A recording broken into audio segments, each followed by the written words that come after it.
Assalamualaikum warahmatullahi wabarakatuh. Pada kesempatan kali ini, saya, Desti Ervira Puspaningtyas, mahasiswa program studi pendidikan profesi Dietitian FKKMK UGM, bekerja sama dengan instalasi gizi RSPKU Muhammadiyah Gamping, ingin berbagi informasi mengenai gizi pada komplikasi kehamilan. Berbagai perubahan fungsi dan ukuran tubuh terjadi pada saat kehamilan, baik peningkatan laju nafas, mual muntah, konstipasi, mudah lelah, peningkatan volume darah, dan juga perbesaran uterus serta payudara. Kehamilan yang berlangsung selama 38 hingga 40 minggu mungkin saja berlangsung tanpa hambatan atau mungkin saja berlangsung dengan adanya komplikasi selama kehamilan. Komplikasi yang mungkin terjadi selama kehamilan meliputi anemia, hiperemesis, preeklamsia, dan diabetes gestasional. Tentunya dibutuhkan penanganan gizi yang tepat agar ibu hamil tetap sehat dan bisa menjalankan kehamilan dengan baik.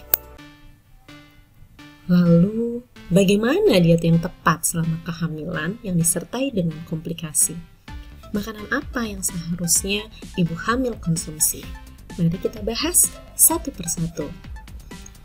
Komplikasi yang sering terjadi pada ibu hamil adalah anemia, yaitu suatu kondisi rendahnya kadar hemoglobin pada ibu hamil. Seorang ibu hamil akan dikatakan anemia jika kadar hemoglobin kurang dari 11 gram per sel pada trimester 1 dan trimester 3. Serta anemia disebut pada ibu hamil ketika terjadi kadar Hb kurang dari 10,5 gram per sel pada trimester 2. Seorang ibu hamil wajib mengenali gejala anemia selama kehamilan, meliputi pucat, pusing, lemah, letih, serta penglihatan berkunang-kunang. Jika kondisi ini tidak diatasi dengan baik, tentunya anemia dapat menimbulkan dampak negatif pada kehamilan, baik meningkatkan kejadian BBLR maupun meningkatkan angka kematian ibu dan juga bayi. Anjuran makan pada ibu hamil dengan anemia meliputi konsumsi makanan sumber protein, baik ayam, ikan, telur, daging, udang, cumi, tahu, tempe, kedelai, maupun kacang-kacangan. Selain itu, seorang ibu hamil dengan anemia dianjurkan mengkonsumsi makanan sumber zat besi, meliputi daging, ikan, telur, sayuran berdaun hijau, tempe, tahu, kacang hijau, kacang merah, dan kacang-kacangan lainnya. Makanan sumber asam folat juga merupakan solusi dari penanganan anemia pada ibu hamil.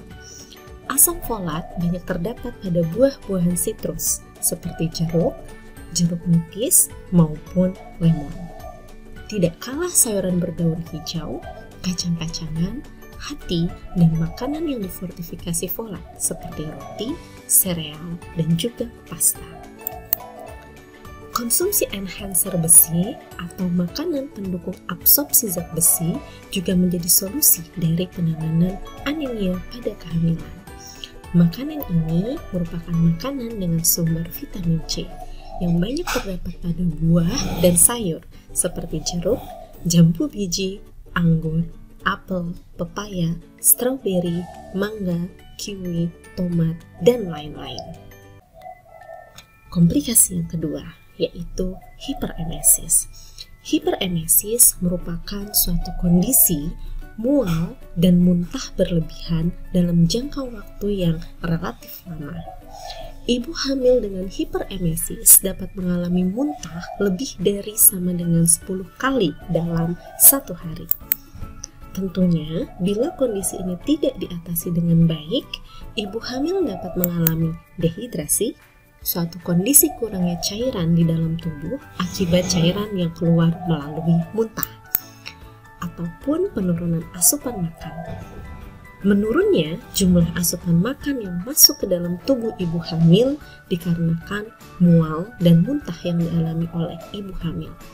Hal ini akan berdampak terhadap penurunan berat badan, yaitu suatu kondisi tidak tercapainya target kenaikan berat badan selama kehamilan akibat asupan makan yang rendah. Seorang ibu hamil dengan kondisi hiperemesis dianjurkan untuk mengkonsumsi makanan dengan porsi kecil tapi sering. Selain itu, ibu hamil juga dianjurkan untuk mengkonsumsi bentuk makanan yang kering atau tidak berkuah. Utamakan pula karbohidrat kompleks dan juga hindari konsumsi makanan dengan lemak yang tinggi. Serta yang paling penting, berikan jarak di antara pemberian makan dan minuman. Pemberian makanan bersama minuman hanya akan membuat perut semakin penuh dan tentunya akan memperparah kondisi mual dan juga muntah. Kondisi komplikasi yang ketiga yaitu preeklamsia. Preeklamsia dapat terjadi pada usia kehamilan lebih dari 20 minggu. Preeklamsia adalah komplikasi kehamilan yang ditandai dengan adanya peningkatan tekanan darah di atas 140/90 mmHg.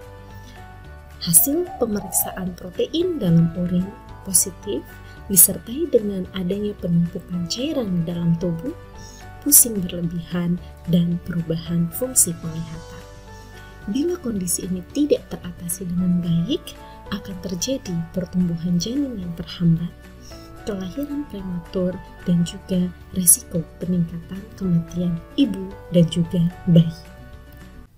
Beberapa anjuran makan pada ibu hamil preeklamsia meliputi 1. Konsumsi cukup makanan agar kenaikan berat badan pada ibu hamil tidak terlalu tinggi.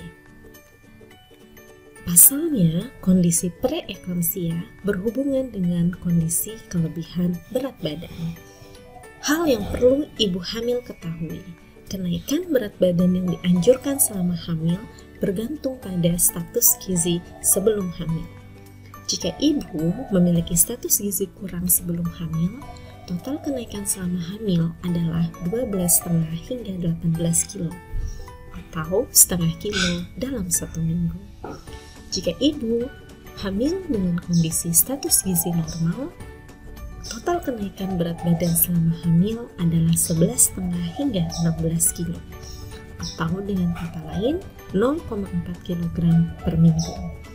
Ibu dengan kondisi status gizi sebelum hamil lebih dan obesitas tetap harus memiliki kenaikan berat badan selama hamil, namun dengan total kenaikan yang lebih rendah, yaitu 0,3 kg per minggu pada ibu hamil dengan status gizi sebelum hamil lebih dan 0,2 kg per minggu pada ibu hamil dengan status gizi obesitas. Anjuran makan yang selanjutnya pada ibu hamil preeklamsia meliputi konsumsi bahan makanan sumber protein, baik itu protein hewani maupun protein nabati. Lalu, konsumsi bahan makanan sumber antioksidan dan juga serat, khususnya sayur dan juga buah. Jangan lupa untuk konsumsi bahan makanan sumber kalsium yang berasal dari susu maupun produk olahannya. Memasukkan konsumsi bahan makanan sumber kalium dan magnesium merupakan salah satu penanganan preeklamsi, baik itu berasal dari buah, sayur, dan juga kacang-kacangan. Jangan lupa konsumsi bahan makanan sumber omega 3 yang berada di ikan salmon, sarden, dan juga makanan suplementasi omega 3 lainnya. Dan yang terpenting, batasi konsumsi makanan tinggi natrium. Hindari makanan olahan ataupun makanan kaleng, dan hindari makanan cepat saji atau fast food. Kondisi komplikasi lain yang mungkin terjadi pada kehamilan adalah diabetes gestasional, yaitu suatu kondisi di mana adanya kelebihan kadar glukosa darah pada saat kehamilan. Kondisi diabetes gestasional dapat terjadi pada usia kehamilan 24 hingga 28 minggu. Hal ini ditandai dengan kadar glukosa darah yang tinggi lebih dari 140 mg/dl dan juga ditemukannya glukosa dalam air seni. Jika kondisi ini tidak tertangani dengan baik, akan menimbulkan dampak seperti berat badan lahir bayi lebih dari 4 kg dan adanya kelahiran sesar. Berikut merupakan anjuran makan bagi ibu hamil diabetes gestasional. Konsumsi makanan secara seimbang, 3 kali makan utama dengan 3 kali selingan. Jangan lupa pilih karbohidrat yang kaya akan serat, khususnya serat larut air, seperti yang terdapat pada sereal, kacang-kacangan, biji-bijian, sayur, dan juga buah. Silakan konsumsi pengganti gula. Lalu, pilih makanan dengan indeks glikemik yang rendah, sebab indeks glikemik yang rendah akan menyebabkan kenaikan kadar glukosa darah yang tidak terlalu tinggi. Makanan ini bisa didapatkan dari sereal, nasi merah, buah, dan juga sayur. Yang terpenting, batasi konsumsi makanan dengan gula sederhana ataupun makanan dengan indeks glikemik tinggi. Atau dengan kata lain, ibu hamil dengan diabetes gestasional wajib membatasi konsumsi cookies, cakes, donat, coklat, chips, es krim, soft drink, jus dengan tambahan gula. Jangan lupa, monitor kadar glukosa darah adalah penting karena kestabilan glukosa darah akan menentukan kesehatan dari ibu hamil dengan diabetes gestasional.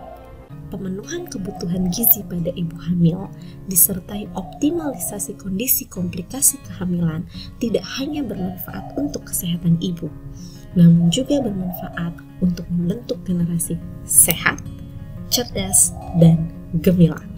Detail informasi mengenai komplikasi kehamilan dapat dilihat pada referensi berikut ini.